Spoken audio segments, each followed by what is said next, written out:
चलिए स्टूडेंट, नए टॉपिक के साथ शुरू करते हैं। आज टॉपिक का नाम है accounting treatment of investment fluctuation reserve in different cases. Chapter 3 ही है पार्टनरशिप का, change in profit sharing ratio among the existing partners.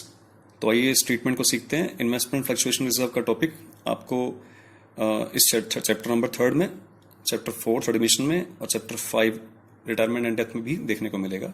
तो इस टॉपिक को ध्यान से समझिए आप। आइए समझते हैं।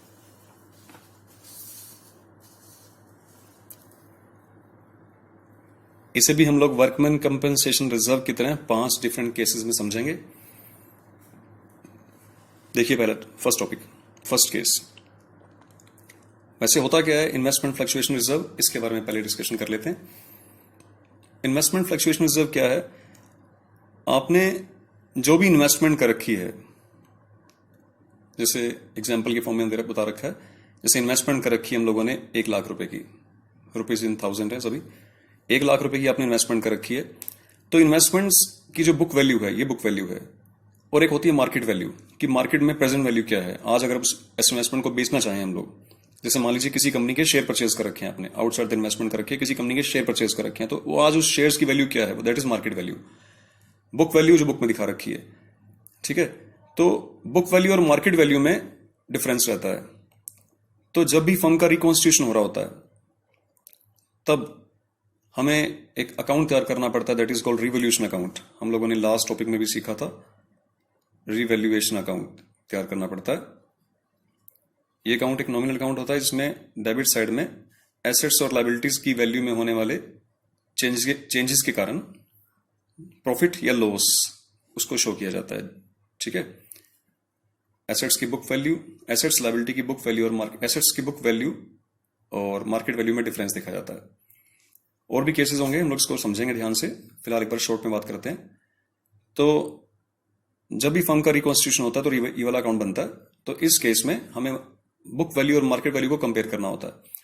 तो क्योंकि आउटसाइड इन्वेस्टमेंट में फ्लक्चुएशन ज्यादा भी हो सकती है, तो उस इन्वेस्टमेंट से होने वाले लॉसेस से बचने के लिए बिजनेस, एक अच्छी बिजनेस फर्म अपने लिए एक रिजर्व मेंटेन कर लेती है। रिजर्व का नाम है इन्वेस्टमेंट फ्लक्चुएशन रिजर्व, की इन्वेस्टमेंट्स की फ्लक्चुएशन से होने वाले लॉसेस को पूरा करने के लिए बनाया गया रिजर्व।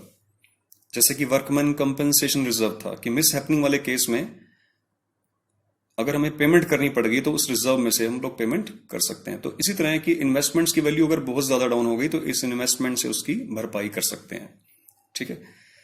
तो ये स्पेशल रिजर्व है। सो इसको ट्रीटमेंट कैसे करेंगे? आपको दे रखी इन्वेस्टमेंट 100 रुपए की, 1 लाख रुपए की। 100 रुपए से बात कर लेते हैं, चलो छोड़ो। इन्वेस्टमेंट दे रखी है 100 रुपए की, market value of the investment है 100 रुपए की, मतलब मार्केट वैल्यू और बुक वैल्यू में डिफरेंस 0 है, ठीक है। तो क्लेम कितना हुआ आप पे, मतलब क्लेम इन द सेंस की लॉस कितना हुआ, आपको कितना लॉस दिखाई दे रहा है यहाँ पे। लॉस की अमाउंट आपके लिए यहाँ पे क्या है? लॉस है आपका 0।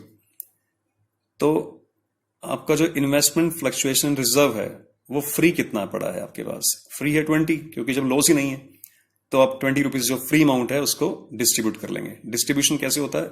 जैसे वर्कमैन कंपनसेशन रिजर्व में किया था, investment fluctuation reserve account debit to, suppose there are 2 partners, so A is capital to B is capital. इस हिसाब से 20 रुपीज का जो रिजर्व है उसे आप, क्योंकि ये फ्री है तो इसे डिस्ट्रीब्यूट कर लीजिए। मान लीजिए रेशियो इक्वल है, ओल्ड रेशियो में डिस्ट्रीब्यूट करना है, ये डिस्ट्रीब्यूशन हो जाएगा, ठीक है। और बैलेंस शीट में जब क्लोजिंग बैलेंस शीट बनेगी तो वहां पे इन्वेस्टमेंट्स रिजर्व तो 0 हो गया हमारा, क्योंकि वो डिस्ट्रीब्यूट ही कर लिया हम लोगों ने। अभी क्या यहां पे कितना दिखाएंगे? इन्वेस्टमेंट कितनी दिखाएंगे? इन्वेस्टमेंट्स की वैल्यू जो भी चेंज हुई है 100 रुपीज, ठीक है। Next topic, case number 2। Investment fluctuation reserve दिया हुआ 20, जबकि इन्वेस्टमेंट्स हम लोगों ने बाहर कर रखी है 100 रुपए की, मार्केट वैल्यू इन्वेस्टमेंट की है 92। तो इस केस में आपको लॉस हो रहा है, यहां पे लॉस हो रहा है आपको 8 रुपए का, क्योंकि मार्केट वैल्यू डाउन हो गई है। 8 रुपए का लॉस है। रिजर्व आपने 20 रुपए का बना रखा है, तो आपके पास फ्री रिजर्व कितना पड़ा है आज की डेट में? फ्री रिजर्व पड़ा है, जितने का रिजर्व है माइनस लॉस, फ्री रिजर्व कितना है? 12। तो इस 12 रुपीज को आप डिस्ट्रीब्यूट कर सकते हैं, यानी कि investment fluctuation reserve account debit to A's capital to B's capital ₹12 को आप डिस्ट्रीब्यूट कर सकते हैं 6 और 6 में, अगर इनका ओल्ड रेशो इक्वल है तो। फिर जब बैलेंस शीट बनाएंगे आप at the end of the year, balance sheet के अंदर आप इन्वेस्टमेंट्स कितने के दिखाएंगे? 92 की इन्वेस्टमेंट दिखाएंगे। इन्वेस्टमेंट फ्लक्चुएशन रिजर्व आपके पास बचा ही नहीं, क्योंकि वो जितना भी था कुछ लॉस कवर हो गया और बाकी आपने डिस्ट्रीब्यूट कर दिया, है ना, इस हिसाब से। अब इस एंट्री को देखो, वैसे तो यहां पे 2 एंट्री होनी चाहिए थी, क्योंकि लॉस भी तो कवर किया है, इन्वेस्टमेंट्स भी कम हुई है ना।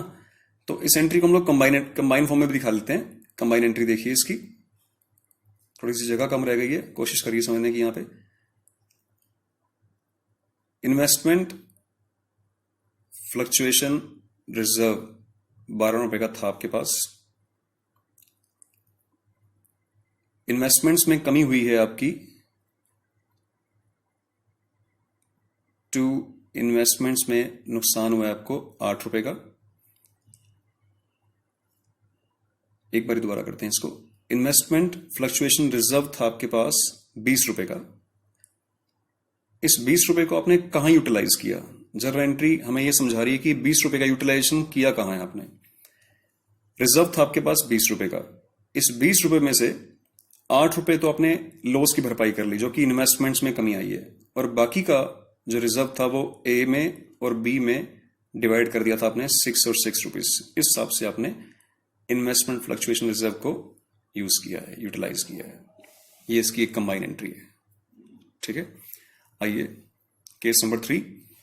रिजर्व है आपके पास, इन्वेस्टमेंट फ्लक्चुएशन रिजर्व है ₹20 का, इन्वेस्टमेंट है ₹100 की, मार्केट में वैल्यू है ₹80 की। यानी कि अगर हम लॉस को देखें, इस केस में आप लॉस में हैं, लॉस है आपको ₹20 का, और रिजर्व बना रखा है आपने इन्वेस्टमेंट फ्लक्चुएशन रिजर्व ₹20 का। तो फ्री रिजर्व कितने हैं आपके पास? फ्री रिजर्व तो 0 है, तो डिस्ट्रीब्यूट तो नहीं कर पाएंगे आप, ठीक है। तो फिर कैसे यूज किया आपने रिजर्व को? डिस्ट्रीब्यूट तो नहीं कर पाएंगे, यूज कैसे करेंगे? जर्नल एंट्री क्या बनेगी इसकी? जर्नल एंट्री बनेगी investment fluctuation reserve account debit, जो ₹20 का आपके पास रिजर्व था।